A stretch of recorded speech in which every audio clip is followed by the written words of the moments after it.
you for tuning in to Brathouse Sports. I am your host, Emily Cheddar Dog DeLeon.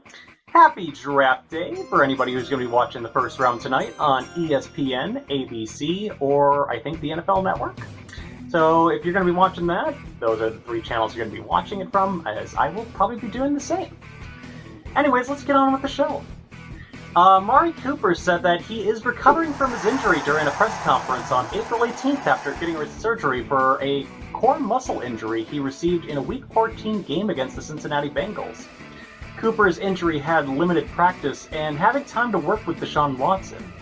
Despite this, he played in all 17 games for the Browns last year and made 3 touchdowns against the Washington Commanders. Cooper underwent surgery 2 months ago, which estimated a recovery time of 8 weeks. The Browns will rely on Cooper to lead the wide receiver corps in 2023 and will have all summer to work with Watson, and the two should be better players in the regular season. Despite the 11-game suspension and starting in Week 13 against the Texans, Deshaun Watson says he is ahead of the game from where I was previously, end quote, and that last season was a whirlwind. Watson spent the 2021 NFL season sidelined after being disgruntled with the Texans' front office and coaching staff. When returning in Week 13, Watson also had to take over an offense that was tailored for Jacoby Brissett, who started the majority of the Browns games in 2022. Certainly, Watson was rusty for missing almost 2 years of playing, but head coach Kevin Stefanski making changes to the offense to fit Watson will help. GM Andrew Berry has also added Elijah Moore, Marquise Goodwin, and Jordan Akins. We're all familiar with the Pro Football Hall of Fame, but what about the Hall of Very Good? Many players end up as finalists and semi-finalists on Hall of Fame ballots, but fall short of getting inducted. But these same guys get designated to the list called the PFRA Hall of Very Good. Sure, it plays second fiddle to being enshrined in Canton, but this doesn't hand out participation trophies. This year's class includes 2 Browns legends, tight end Mark Bavaro and especially linebacker Clay Matthews Jr., whom all in the Dog Pound are fond of. Bavaro only played for the Browns in 1992, but played in all 16 games. Despite this, Bavaro was a 2-time Super Bowl champion, 2-time All-Pro, and selected twice to the Pro Bowl. Pro Football Reference compares him to the soldier that we all know as Kelvin Winslow. Soldier!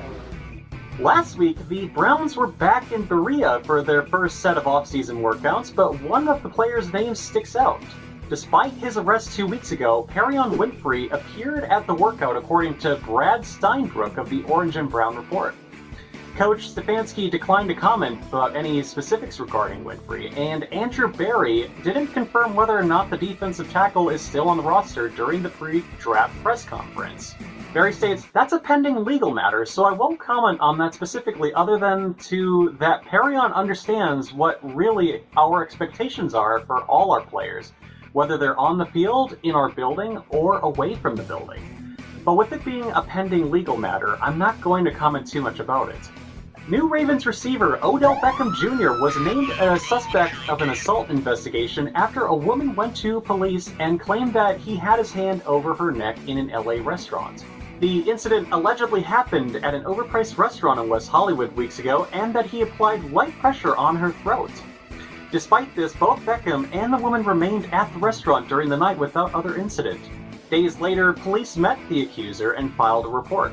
The restaurant's owner, in a statement, said, "We were contacted about an investigation and received the videos. The claim is false. There is also no evidence that the accuser was present in the area where the incident was claimed to occur." Myles Garrett makes sacks, and that's business as usual. We all know he's great at it. But Andrew Berry is looking forward to add more defensive ends to add support. At Friday's pre-draft press conference, Berry stated his intentions to add more defensive ends. "I can't say that it's going to be on draft weekend, or in May, or in August, but I would expect us to add to that room." Ed Rusher's Yaya Diaby of Louisville and Isaiah McGuire of Missouri are 2 names that have been floated within the last week that the Browns could draft. Other names include Andre Carter II from West Point, or otherwise everybody knows as Army, and Colby Wooden of Auburn. Either way, it addresses the need for Garrett to have support after losing Jadeveon Clowney, Stephen Weatherly, and Chris Odom. Sione Takitaki has been making a good recovery from the ACL tear he received last season and shown it by posting video on his Instagram of a workout he did last week. The linebacker has recently re-signed a one-year deal to continue playing with Cleveland and continue to capitalize on the work he set out in 2022. Despite playing in just 12 games last year, Takitaki had his best season with 69 tackles, nice, 1 forced fumble, and 1 sack, which came against Joe Burrow for a win 32-13 against the Bengals. Takitaki will return to a revamped defense led by defensive coordinator Jim Schwartz. And before we go, we got to talk about the NFL draft this evening and what we need to know.